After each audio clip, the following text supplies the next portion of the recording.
Hi guys, તો જમવાનું મારું વગેરે પતી ગયું છે અને હવે મારી મમ્મી બનાવે છે ગુંદ.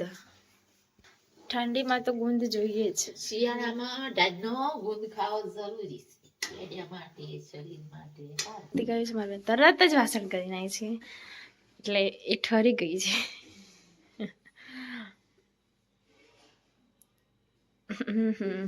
એ લોકો ગુંદ બનાવે ત્યાં સુધી હું ગપશપ કરી લઉં. મને ખાવામાં જેવી મજા આવે ને એવી બનાવવામાં નથી આવતી. મને બનાવતા બહુ જ જોર આવે છે.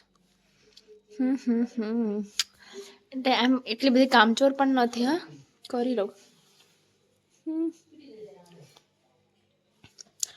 Always the best time of our lives.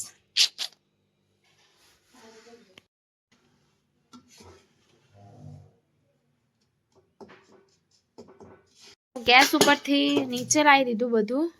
મને ખબર નથી કે કઈ રીતે બને, એટલે આજ તો જોડે બેસીને શીખવાનું હોય કે કઈ રીતે બનાવે ગુંદ.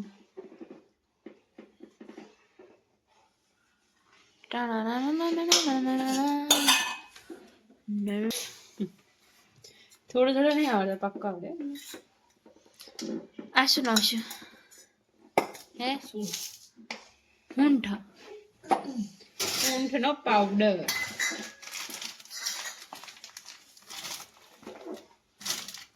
एड सम बादाम और काजू का पेस्ट. પેસ્ટ નહીં. હા ભાઈ, જે તે વાત કરે, મજાક કરે એટલે સમજણ પડવી જોઈએ.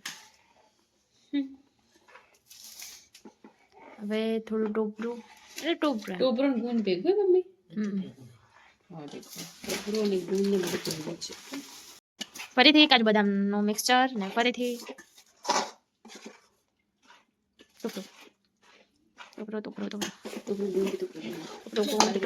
બસ આવે નાખે જાવ લાગે રીતે ગુંદ બની જાય. અરે મમ્મી આટલું બધું માં શીખું ને ગમતું તમે નથી. પહેલા વખતે તું હતી નથી બનાવી એટલે જબર ભાવતું તું. પણ હું તો ઊનું ખાવ ખાલી. હવે એટલે અમે ગાતા એમ તો કરો વાત કરો હતી. અમે ખાઈ દીધો ને તો અમે ગાતા જ નહીં, કોઈ એકલી ખાઈ ગયું બધું. બધાય કાઢો પણ કોઈ એમ કહે છે ને કે ઘરે જોને ખાતા જ ના હોય એ વાત કરશે. ખોટી ખોટી મગજમારી કરવાની નહીં. ખોટી તો તા શું કરવાના હોય.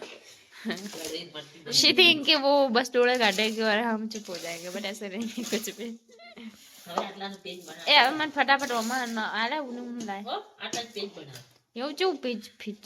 મમ્મી પાડે બચે. હારા બસ આવી રીતે હલાવીએ જવાનું હોય અને બની જાય ગુંદ. હરીભાનો ગુંદ જોયો આ સવારમાં જ.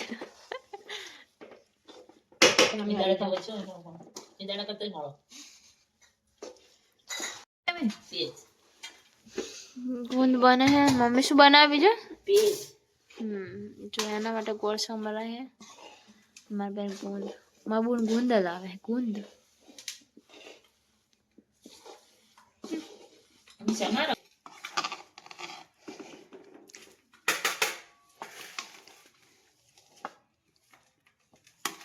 અને તમે લાડુ બી બનાવી શકો, પણ અત્યારના સમયમાં કોઈ લાડુ નથી બનાવતું. ગરમ ગરમ ભાવ ખૂબ ભાવ એટલે હું એ ખાઉં.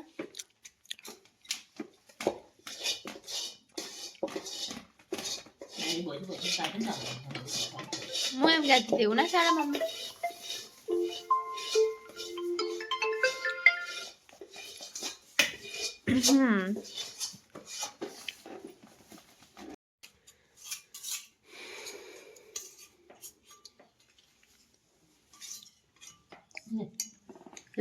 બસ પેજ બનીને તૈયાર છે. વિડિયો લેવા માટે અમે રોકાણા નતા. એટલે મમ્મી પેજ તમારે ખાવું હોય ને તો ખાવાની કેડી માટે સારું. पेज भी बन गए, लड्डू भी बन गए बूंद वाले.